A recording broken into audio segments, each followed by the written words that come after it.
les bibliothèques. Alors forcément, vous voyez déjà que votre projet Java, dans un premier temps, il ne peut utiliser que les fichiers .jar qui sont définis dans le GDK. Alors ça, c'est les jar standards. Mais maintenant, vous aurez besoin d'ajouter un nouveau jar et on va le chercher dans le projet. Il est là. Alors, comme vous avez le projet, plutôt le fichier .jar dans votre projet, vous pouvez utiliser add_jar. Sinon, s'il se trouve à l'extérieur, c'est-à-dire dans un autre chemin, vous pouvez utiliser le bouton add external jar. Ok. Alors ça, c'est maintenant qu'est-ce qu'on vient de faire? On vient d'ajouter le pilote, le connecteur ou bien le pilote JDBC de MySQL aux classes path du projet. D'accord? Et d'ailleurs, vous allez voir dans votre projet, vous avez GRE System Library, donc vous avez les bibliothèques, mais également vous avez Reference Library. Donc vous allez trouver qu'il y a un jar qui a été référencé. Alors maintenant, on va exécuter l'application. Et en principe, on devrait avoir quelques résultats. Je ne sais pas si vous voyez quelque chose. Voilà, donc je vois donc deux enregistrements, c'est ce qui est dans la base de données. Alors, sauf que, bien sûr, quand on travaille comme ça suppose qu'on connaît déjà la structure de la table. C'est-à-dire, je sais que les colonnes s'appellent nom, produit, quantité, n'est-ce pas? Alors maintenant, supposons qu'on ne connaît pas la structure de la table. Qu'est-ce qu'on va faire? Voilà, on va utiliser result metadata. Alors, ce que je vais faire, donc je vais effacer cette partie-là, CTRL X. Alors maintenant, on va essayer donc de vous montrer à quoi sert l'objet result metadata.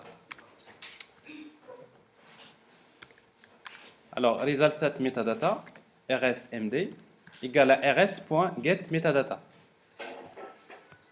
Et à partir de cet objet result metadata, je peux afficher les informations sur la structure de la table.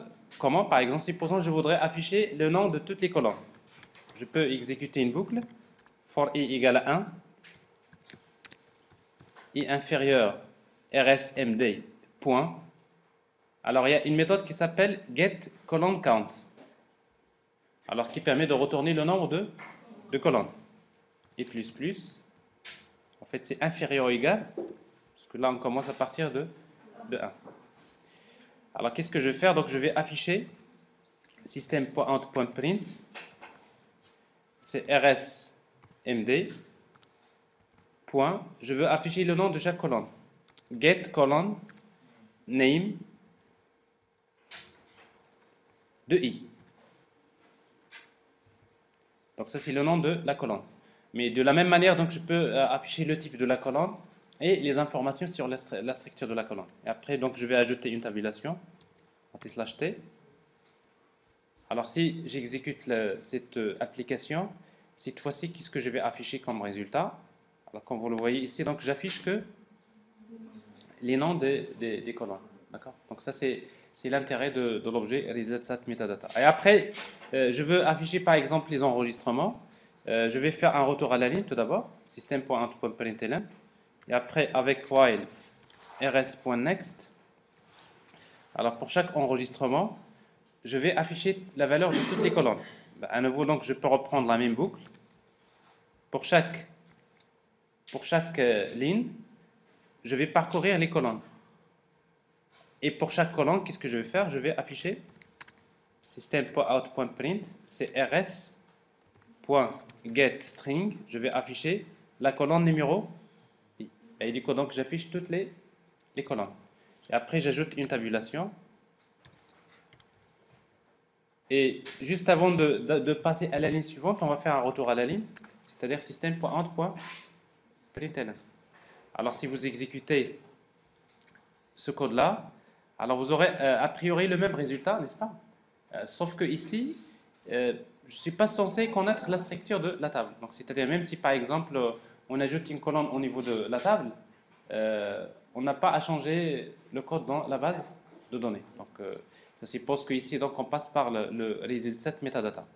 Alors, bien sûr, ce n'est pas bien affiché parce que les tabulations, donc vous pouvez arranger les tabulations. Au lieu d'utiliser une tabulation, vous pouvez utiliser deux. Même avec deux tabulations, c'est un peu beaucoup. Alors, ça vous donne quelque chose comme ça. Alors, peu importe. Alors ça, c'est dans une application console, on peut toujours voir comment afficher les données. Alors maintenant, dans la réalité, c'est que dans la majorité des cas, dans une application, il y aura toujours une interface graphique, ou bien il y aura toujours une application web avec laquelle vous allez afficher les données. Il dit que donc par la suite, donc, au lieu d'afficher comme ça, donc on pourra afficher avec du HTML notamment, ou tout simplement quand il s'agit d'une application Swing, on va vous montrer tout à l'heure comment afficher dans par exemple un JTable. Est-ce que c'est clair? Alors ça c'est le principe. Alors maintenant, nous allons aborder un autre concept qui est le mapping objet relationnel, qui est important.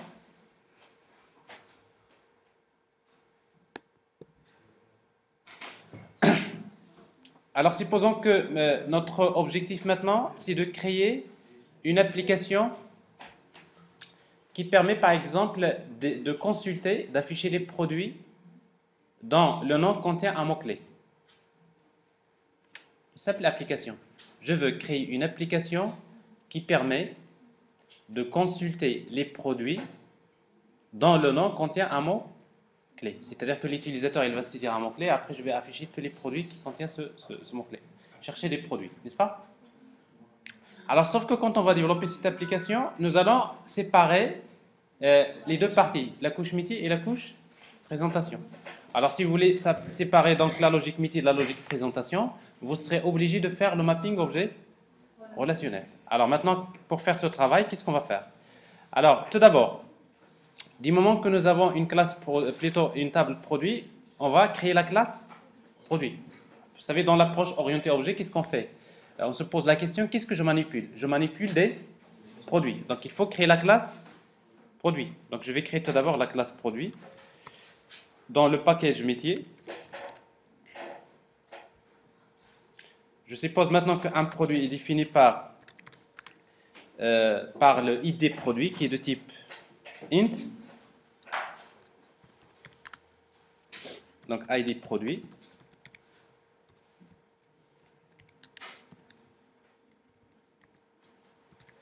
Qui est défini par le nom de produit qui est de type string.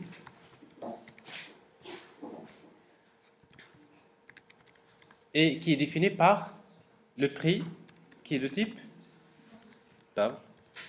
Et la quantité qui est de type int. Et après le reste, c'est les getters et setters. Source, generate, getters and setters. Avec un constructeur sans paramètres et un constructeur avec paramètres.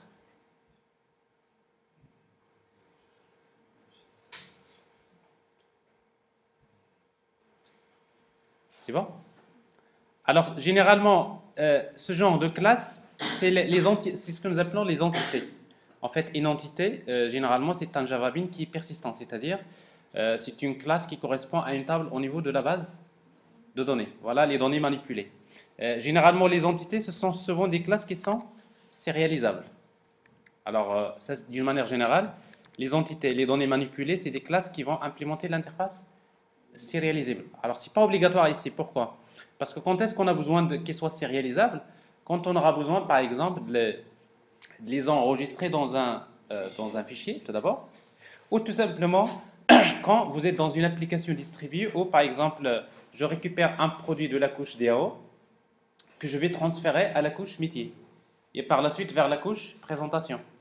Or, vous devrez savoir que parfois, c'est que la couche présentation, c'est dans une machine, alors que la couche métier dans une autre machine. Alors, si vous voulez que l'objet produit passe de la couche métier qui se trouve dans une machine vers la couche présentation dans une autre machine, alors dans ce cas-là, c'est la sérialisation. Donc, ça explique pourquoi, d'une manière générale, les entités, ce sont des classes qui sont sérialisables.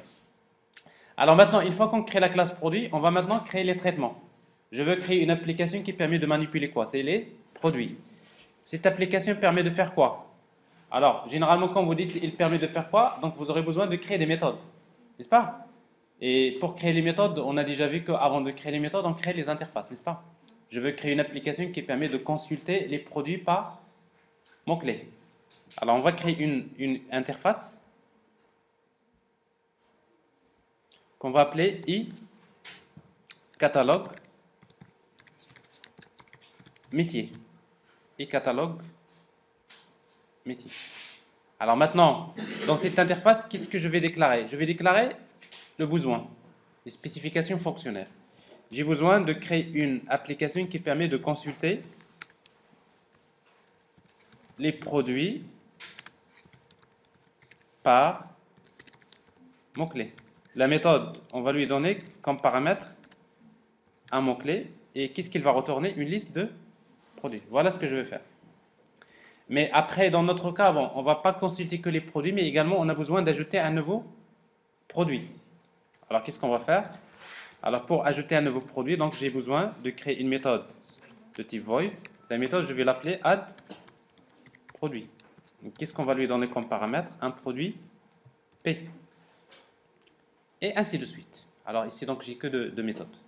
Alors si je crée l'interface, maintenant je vais créer l'implémentation de cette interface.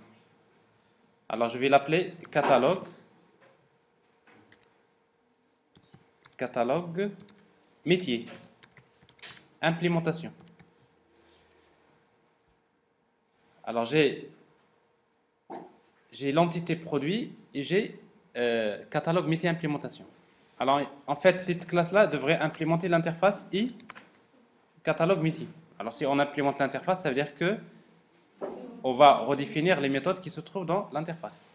Vous voyez donc voilà ce que je dois faire. C'est un programmeur donc il aura besoin d'implémenter ces méthodes. Est-ce que c'est clair? Alors maintenant, pour créer ces méthodes, donc pour faire le mapping objet relationnel, nous allons devoir passer par les étapes qu'on a vues tout à l'heure. Tout d'abord, il faut charger le pilote JDBC, donc c'est class.forName. Alors le pilote c'est comme .mysql.jdbc.driver.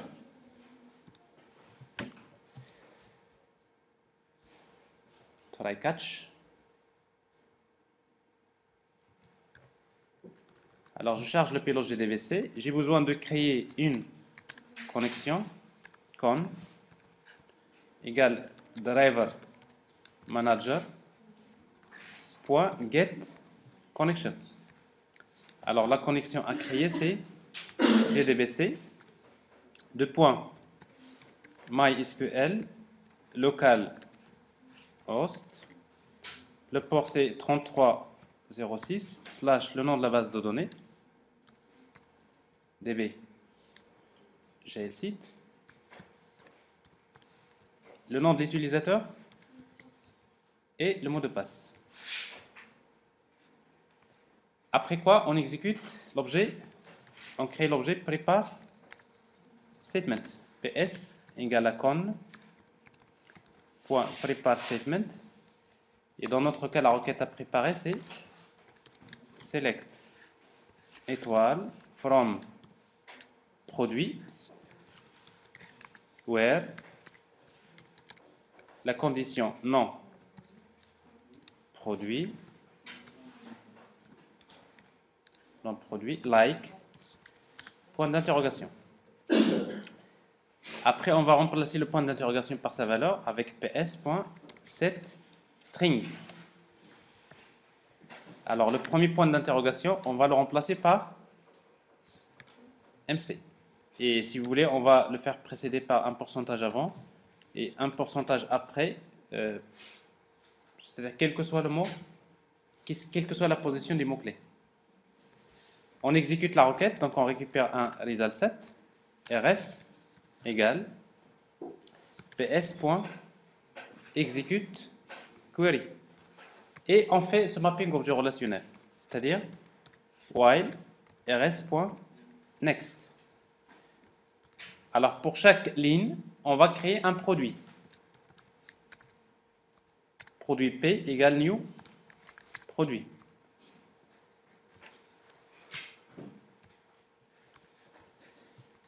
P.set id produit. C'est quoi? C'est rs.getInt. La colonne s'appelle id produit. P.set non produit. rs.getString. La colonne c'est non produit. P.set prix, la colonne prix. P.set quantité, c'est rs.getInt, la colonne quantité. Mais après, on a besoin d'une liste, n'est-ce pas? Il fallait au début créer une liste qui contient les produits.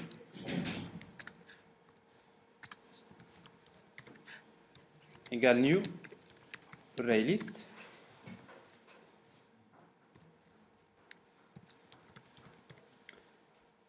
Et après, pourquoi? Parce que maintenant le produit, il faut l'ajouter à la liste.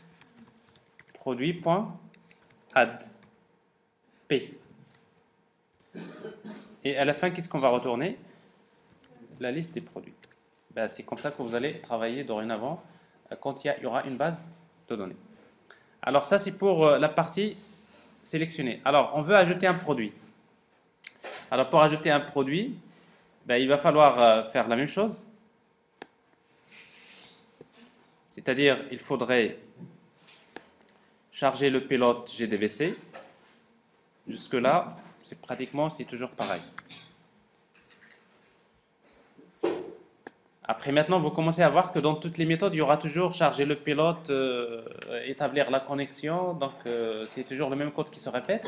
Alors, vous allez penser à créer une classe dans laquelle qui va établir la connexion. Alors, cette classe, c'est ce que nous allons créer tout à l'heure. C'est ce que nous allons appeler un singleton qui va garantir qu'il y aura une seule connexion, quel que soit le nombre d'utilisateurs de l'application. Alors, je vais charger les pilotes GDVC. On va faire un try catch. Donc, surround with try catch.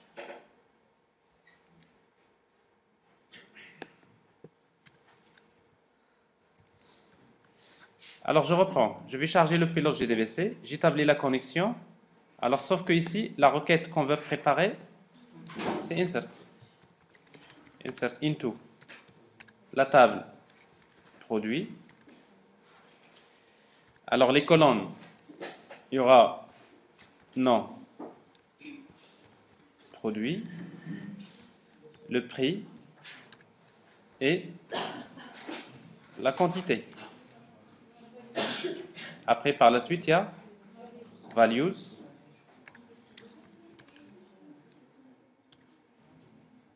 Alors, dans values, on va mettre point d'interrogation, virgule, point d'interrogation, virgule, point d'interrogation.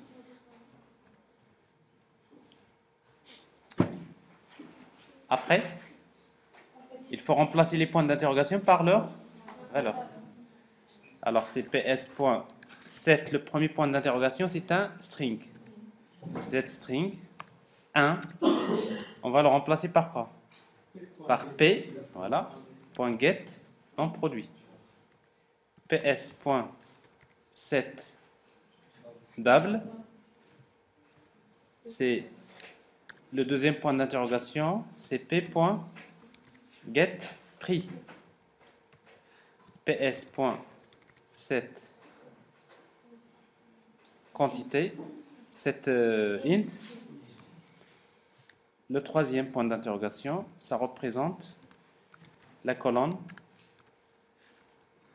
RS, c'est pas RS, c'est p.get quantité. Voilà. Et on exécute. C'est ps.execute update. Alors en fait, execute update, en principe, il retourne un entier qui représente le nombre d'enregistrements qui ont été mis à jour. Alors, int b. Si vous voulez retourner le nombre d'enregistrements qui ont été mis à jour, donc on peut toujours le faire. Donc j'exécute et après, par la suite, je ferme la connexion. Con.close. Alors d'ailleurs, ici, donc je l'ai oublié, donc, mais en principe, c'est des choses qu'il faut faire à la fin.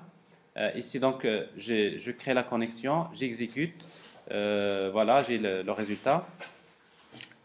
Et une fois que vous faites le mapping, il faut fermer l'objet prepare statement, c'est-à-dire ps.close et l'objet con.close.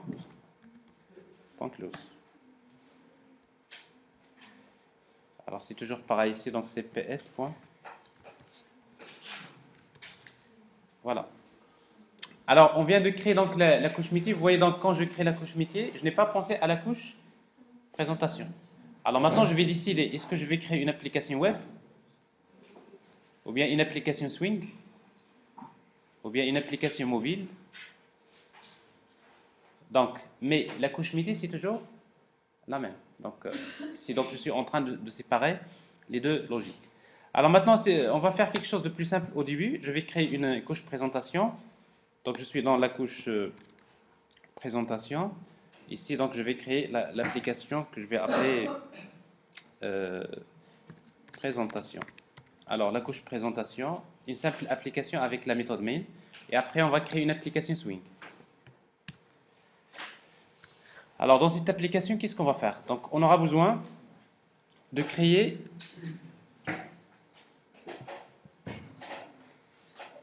alors la couche présentation, il fait appel à la couche métier. Comment s'appelle la couche métier? Pour moi, c'est la classe catalogue métier implémentation égale new catalogue métier. J'ai besoin de lire les données au clavier, donc je vais utiliser la classe scanner par exemple. Clavier égale new scanner système.in. Alors, je demande à l'utilisateur de saisir les informations sur, par exemple, le mot-clé.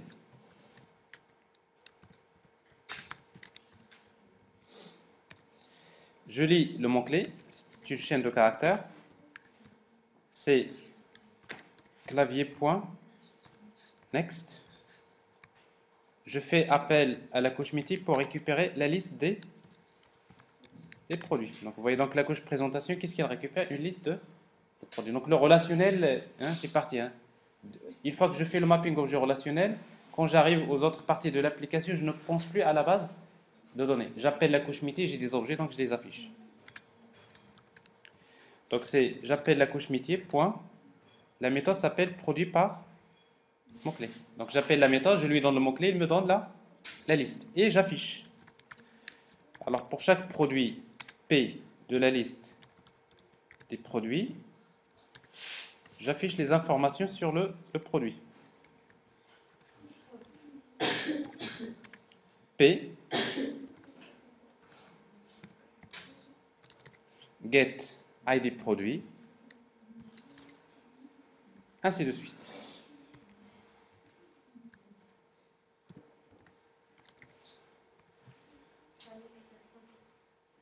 Prod, oui. J'exécute l'application. Alors j'ai le résultat. Bon, ici donc je vais mettre par exemple H 1. Oui, c'est normal. Parce que j'ai que l'ID produit. Donc ici c'est get nom produit.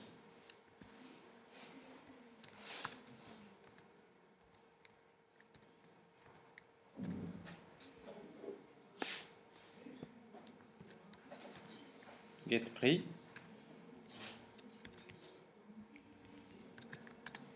Get quantité.